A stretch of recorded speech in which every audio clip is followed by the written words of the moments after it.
નમસ્કાર. આયુર્વેદિક કોલેજ સામે એક વાલીએ ગંભીર આક્ષેપ કર્યા છે. વાલીના જણાવ્યા મુજબ એડમિશન રદ થયા બાદ પણ વિદ્યાર્થીનીના ઓરિજિનલ દસ્તાવેજ પરત આપવામાં આવ્યા નથી. આશરે ₹2.5 લાખની ફી ભર્યા છતાં દસ્તાવેજો પરત આપવા માટે વધુ રકમની માંગણી કરવામાં આવી રહી હોવાનો દાવો કરવામાં આવ્યો છે. વિદ્યાર્થીનીના ભવિષ્યને ધ્યાનમાં રાખીને વાલીએ તાત્કાલિક ન્યાય અને જવાબદારો સામે કડક કાર્યવાહી કરવાની માંગ કરી છે. જોકે આ તમામ આક્ષેપો વાલી દ્વારા કરવામાં આવ્યા છે અને કોલેજ સંચાલનનો પક્ષ હજુ સુધી કોઈ સામે આવ્યો નથી. વધુ સમાચાર માટે જોડાયેલા રહો આરપી ગુજરાત ન્યૂઝ રાજકોટ. તૃપ્તિ ઘેટિયા અને મારી બેબી છે પ્રિશા ઘેટિયા અને એનો અમારે આ પ્રશ્ન છે એડમિશન બાબતનો.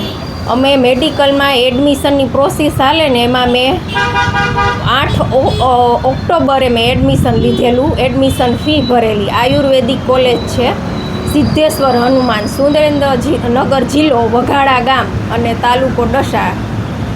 અને એમાં એ ફી ભરેલી અને અમને એમ કે આગળના રાઉન્ડ રાખવા માટે અમારે આ ફી ભરવી પડશે એટલે અમે આગળના રાઉન્ડમાં રહેશું. અમને એ જાણ નહીં કે આ ડોક્યુમેન્ટ જમા ન કરવાના હોય.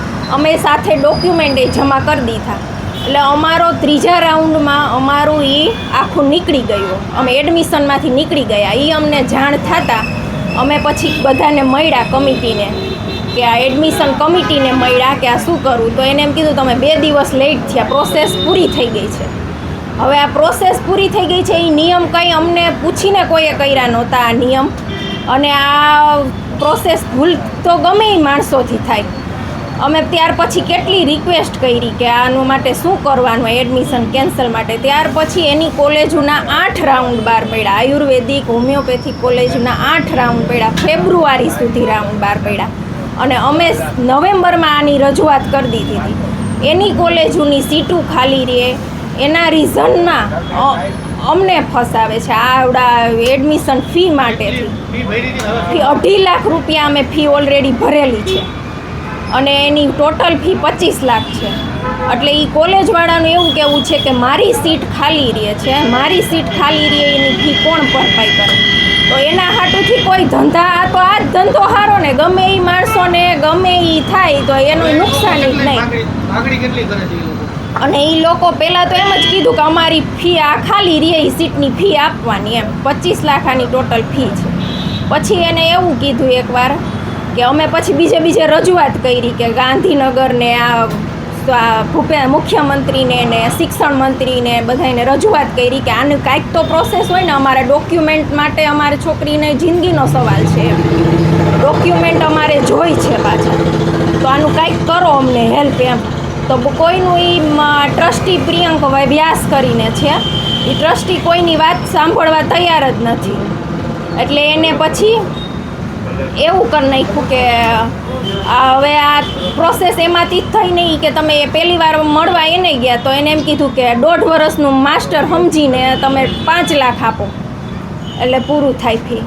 પછી આ બધાએ આ પાસેથી કાંઈ કાર્ય ન થયું. અમે પાછા છેલ્લે મળવા હમણાં ગયા તો એને હવે પછી એમ કીધું મેં આવું કાંઈ બોલ્યું જ નથી, 7.5 આપવાની તમારે અડધી ફી.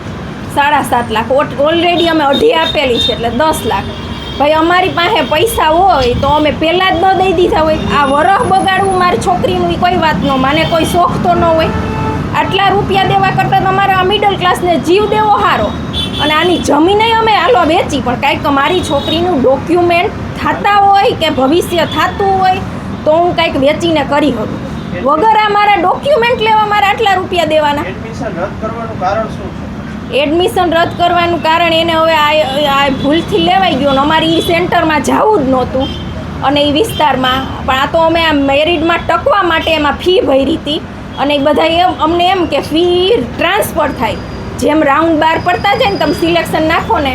પણ અમારી ભૂલ થઈ ગઈ કે એમાં ડોક્યુમેન્ટ જમા થઈ ગયા. એ ભૂલના કારણે અમારે આટલું એમ. હવે એને આયુર્વેદિક લાઈન જ નથી લેવી.